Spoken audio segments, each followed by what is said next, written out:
Hello friends, welcome to best English classes. मैं हूं प्रतीक तंवर और आज हम पढ़ रहे हैं महाश्वेता देवी की लिखी शॉर्ट स्टोरी द्रौपदी। दोस्तों, सबसे पहले करेक्टर्स के बारे में जानते हैं। तो द्रौपदी इस कहानी की प्रोटोगोनिस्ट है जिसका नाम द्रौपदी के नाम पे है, जो कि एक फेमस करेक्टर है महाभारत का। उसके हस्बैंड आदिवासी कबीले के रिबेल हैं। वो विद्रोही हैं, बागी हैं और वो मर्डर करेंगे सुरजा साहू का, जो कि गांव बकुली का एक अत्याचारी है। बाद में ये घटना के द्रौपदी अपना नाम चेंज कर लेगी, ऊपी। बाद में उसे पकड़ा जाएगा, उसका रेप होगा पुलिस के द्वारा, तो भी वो स्ट्रांग रहेगी। तो ये पहला करेक्टर है द्रौपदी। दूसरा करेक्टर है सेना नायक। ये एक बंगाली मिलिट्री ऑफिसर है जो कि ट्राइबल लोग किस तरीके से लड़ते हैं, उनकी क्या स्ट्रेटेजी होती है, उसका एक्सपर्ट है। वो कहता तो है कि वो उन लोगों की रिस्पेक्ट करता है, पर सच्चाई तो ये है वो उन्हें खत्म करना चाहता है। जब उसके आदमी दुलना को मार देंगे तो फिर वो द्रौपदी के पीछे लग जाएंगे। जब वो उसे पकड़ लेंगे तब वो अपने आदमियों को ऑर्डर करेगा कि इसका रेप करो। पर क्योंकि ये बहुत ही बोल्ड होगी कहानी के लास्ट तक, तो ये अंत में उससे डरेगा। तीसरा करेक्टर है सुरजा साहू, जिसके मर्डर की बात आई थी ऊपर।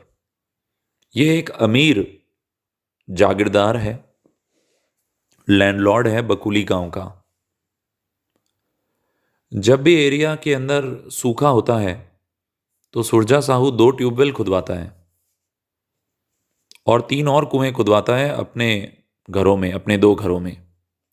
गांव वाले इस बात से बहुत गुस्सा हो जाते हैं और द्रौपदी, दुलना और उसके साथी मिलकर उसका मर्डर कर देते हैं। दुलना कौन है? द्रौपदी का हस्बैंड है और ट्राइबल का रिबेल है। इसे मिलिट्री आगे जाके फॉरेस्ट में मार देगी। तो ये हैं कुछ करेक्टर। कुछ छोटे मोटे और भी करेक्टर हैं, जैसे कि एक है मुशाई टुडू और उसकी वाइफ। ये वो है जिनके घर पे जाके द्रौपदी शेल्टर लेगी जब वो गांव बकुली से भाग के आएगी। और दूसरा एक छोटा करेक्टर है अरिजीत। ये लीडर है ट्राइबल रिबेल्स का। ये तो थे सारे करेक्टर। अब हम इसकी समरी पढ़ेंगे। तो ये जो महाश्वेता देवी ने लिखा है द्रौपदी, इसके अंदर शुरू में बताया गया है कि द्रौपदी एक 27 साल की महिला है और पुलिस के द्वारा वांटेड है। उसका हस्बैंड दुलना माझी अब मर चुका है। और वांटेड की जो इन्फॉर्मेशन है उसमें बताया गया है कि ये बहुत ही कुख्यात महिला है। वो और उसके हस्बैंड मेन कल्प्रिट हैं, मेन दोषी हैं सुरजा साहू के और उसके बेटों के मर्डर में। और ये किसी तरीके से भाग गए, ये दिखावा करके कि वो तो मर गए हैं, जब ऑपरेशन बकुली हुआ था, जब स्पेशल फोर्सेस ने वहां हमला किया था। ये अंडरग्राउंड हो गए और कहानी में इनको ब्लैक स्किन्ड कपल कहा गया कि काले काले हैं, काले हैं, काले हैं, ऐसा बार बार जिक्र आता है।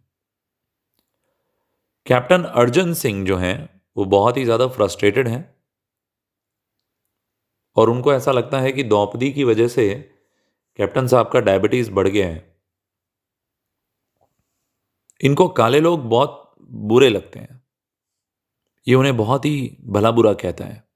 अब कैप्टन आगे जाके मिलते हैं मिस्टर सेना नायक से, जो कि एक बंगाली स्पेशलिस्ट है और ये, जैसा मैंने आपको पहले भी बताया था कि ट्राइबल लोग किस तरीके से लड़ते हैं उसमें बड़ा एक्सपर्ट है। वो गुरिल्ला फाइटर को अच्छे से समझता है और वो उन्हें ख़त्म करना चाहता है। द्रौपदी और दुलना भी इसी टाइप के फाइटर हैं। अब बकुली से जब बच के निकल गए हैं द्रौपदी और दुलना, तो वो कई घरों में काम करते हैं लैंड ओनर्स के। दुलना को मारा जाता है सोल्जर्स के द्वारा फॉरेस्ट में। जब वो मर रहा होता है तब वो चिल्लाता है माँ हो। सोल्जर्स उसकी बॉडी को वहाँ पर एक बेट के रूप में छोड़ के जाते हैं, यानी कि एक फंदे के रूप में, कि ज़रूर कोई ना कोई इसे लेने आएगा और तब वो उसे शूट कर देंगे, पर कोई नहीं आता लेने।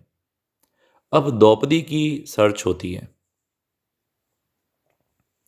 शुरू शुरू में तो भगोड़े बड़े आसानी से पकड़े जाते हैं, पर अब वो नहीं पकड़े जाते, क्योंकि उनके बारे में कोई इन्फॉर्मेशन नहीं है कि एक्चुअल में हो क्या रहा है, वो कितने हैं, उनमें से कितने मर गए, कौन कौन जिंदा है। और बटालियन उनकी खोज जारी रखे फॉरेस्ट में, ये बड़ा महंगा सौदा है। पर द्रौपदी को मारना भी जरूरी है। ऑपरेशन जरखनी फॉरेस्ट रुक नहीं सकता। अब द्रौपदी फॉरेस्ट में जा रही है, तभी उसको उसका नाम सुनाई देता है, पर वो रिस्पॉन्ड नहीं करती, वो कभी नहीं करती। वो मुशई की वाइफ से बात कर रही थी, जिसने कहा था कि तुम भाग जाओ। तो द्रौपदी ने जवाब दिया था कि मैं बहुत बार भागी हूं, पर तुम मुझसे प्रॉमिस करना कि तुम मेरा नाम किसी को नहीं बताओगी। वो कहती है मैं नहीं बताऊंगी। कि अगर तुम्हें टॉर्चर भी किया जाए तो तुम क्या करोगी। वो कहती है कि अगर मुझे टॉर्चर भी किया गया ना, तो मैं अपनी खुद की जीभ काट लूंगी। तो अब वो जा रही है जंगल में और उसको बार बार द्रौपदी द्रौपदी नाम सुनाई दे रहा है। अभी अपना नाम बदल चुकी है, अब इसका नाम ऊपी है। इसके माइंड में बार बार आता है कि ये कौन है, कोई बकुली से होगा, क्योंकि सिर्फ मुशई और उसकी वाइफ ही जानते हैं कि मेरा असली नाम क्या है। अब वो जब जंगल में जा रही है तो वो सोच रही है ऑपरेशन बकुली के बारे में और करप्ट सुरजा साहू के बारे में, कि कैसे उसके घर को रात को घेरा गया था, कैसे रिबल्स ने उसको बांध दिया था। दुल्ला उसको मारना चाहता था, क्योंकि उसके परदादा ने थोड़ा सा चावल लिया था उससे और उसके यहाँ मजदूरी भी करी थी कर्ज चुकाने के लिए। तो सबसे पहले वो मारना चाहता था। द्रौपदी कहती वो भी उसके आंखें निकाल लेगी, क्योंकि जब भी वो इसको देखता था तब उसके मुंह में पानी आ जाता था। फिर मैसेज आता है कि आर्मी पास में ही है, उनके पास आग है, बंदूकें हैं, फ्लेम थ्रोवर्स हैं, आदमी औरत बच्चे मर रहे हैं। दुल्ला और द्रौपदी वहां से भागते हैं और वो भूपति और तापा के घर पहुंचते हैं।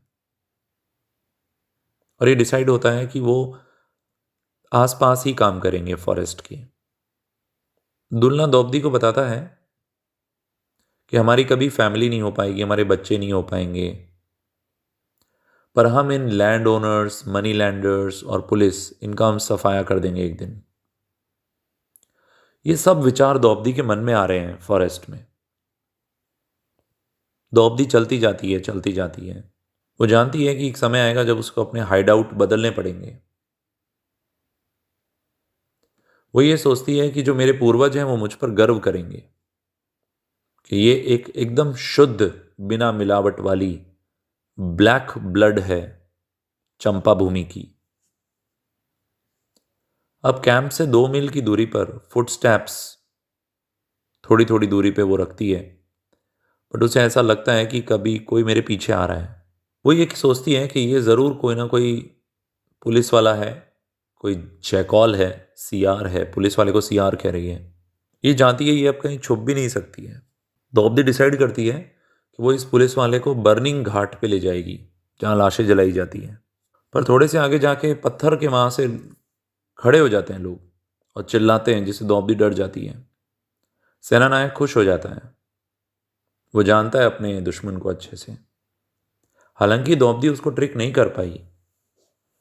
द्रौपदी अपने हथियार उठाती है और अपना चेहरा आसमान की तरफ देखती है वो, और कहती है कि मेरे अंदर शक्ति है पूर्ण होने की। अब उसको पकड़ लिया जाता है 7 बजे के आसपास और उसको कैंप में लाया जाता है। सेनानायक कहते हैं कि इसका रेप करो। वो जब उठती है, बेहोश हो जाती है वो। जब वो उठती है तो उसको महसूस होता है कि उसकी जो टांगे हैं और हाथ हैं उसको एक जगह बांध धरा हुआ है, पर उसके मुंह में कोई कपड़ा नहीं ठूंसा हुआ है। ये बहुत ज़्यादा प्यासी है, उसके नीचे से खून आ रहा है। वो नहीं जानती कि कितने लोग आए और कितनों ने रेप किया। उसको ऊपर से उसके स्तनों को भी नोचा गया है। वो उम्मीद करती है कि एक पल आएगा जब वो इन लोमड़ों से बच निकलेगी, बट उसको सुनाई देते हैं कि और लोग आ रहे हैं। लोग आते जाते हैं और उसका रेप करते जाते हैं। फिर सुबह होती है, उसको एक टेंट में लाया जाता है और एक कपड़ा उसकी बॉडी पे फेंक दिया जाता है। एक आदमी आता है और उसको ऑर्डर करता है कि इसको बुर्रा साहब के टेंट में ले जाओ। वो खड़ी होती है और उसके लिए पानी लाया जाता है, पर वो नहीं पीती और उसको ग्राउंड पे फेंक देती है। कपड़े पहनने की बजाय वो कपड़े को अपने दांतों से फाड़ देती है। लोग सोचते हैं कि ये पागल हो गई है। तभी वहां शोर शराबा सुनाई देता है।